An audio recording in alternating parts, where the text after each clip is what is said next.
Nagpakitang gilas naman ang bayan ng Compostela, Cebu sa pagdaraos ng Kumbira Festival 2026 na tampok ang samot-saring pagkain, mga pagtatanghal at aktibong partisipasyon ng iba't ibang barangay.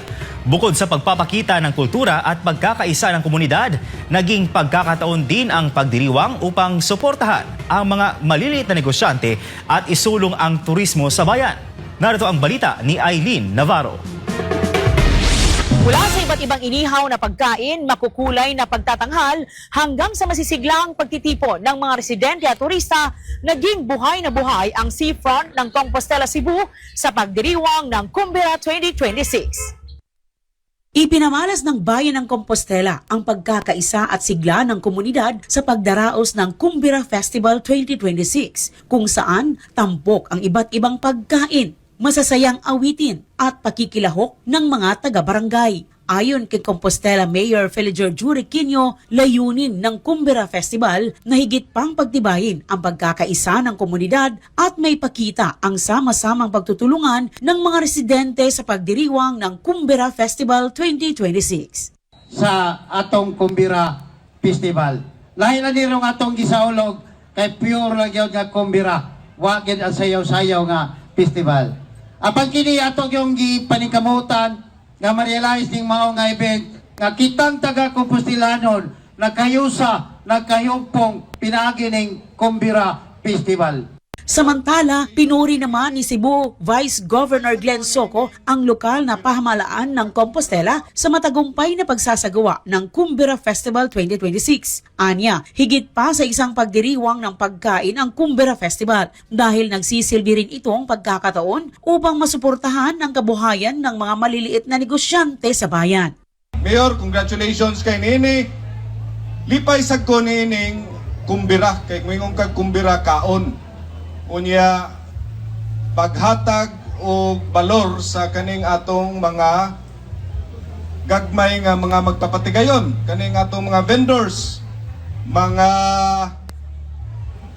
kaning namaligya o mga ice candy, mainom, barbecue, tanan o kuban pa. Kay mao sa ni akong gisulong kaning pagsuportas gagmay mga magpapatigayon, support to micro, small, medium enterprise. Mao man ganing trabaho o asenso. Una, Mayor, congratulations sa ani. Hinaot nga imo ning ipadayon. O sa kanunay, ang Cebu Provincial Government anaa gyud magpaluyo diha gyud kaninyo sa Compostela. Bilang patunay ng patuloy na suporta ng pamahalaang panlalawigan ng Cebu sa mga lokal na pamahalaan, naglaan ito ng karagdagang pondo para sa mga proyektong pangkaunlaran ng bayan ng Compostela. Mutabang ang opisina sa lehislatura, Office of the Vice Governor, kuyog sa atong board members o sa atong pinalanggang gobernadora, ang among tagsatag sa opisina ngadto sa inyo ang lungsod og 5 million pesos para ikapuno-puno sa inyong mga development projects and activities. Mayor, dawata kining ginagmay nga hinabang gikan sa Cebu Provincial Government. Daghang salamat, Compostela! Sa mga ganitong aktibidad, patuloy na isinusulong ng lokal na pamahalaan ng Compostela ang turismo, pagpapalakas ng lokal na ekonomiya at pagkakaisa ng komunidad sa tulong ng patuloy na suporta ng pamahalaang panlalawigan ng Cebu.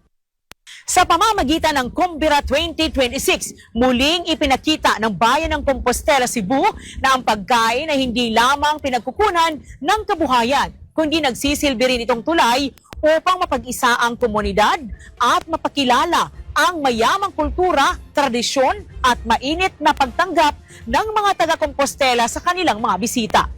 Para sa Diyos at sa Pilipinas nating mahal, Eileen Navarro, SMNI News, Cebu.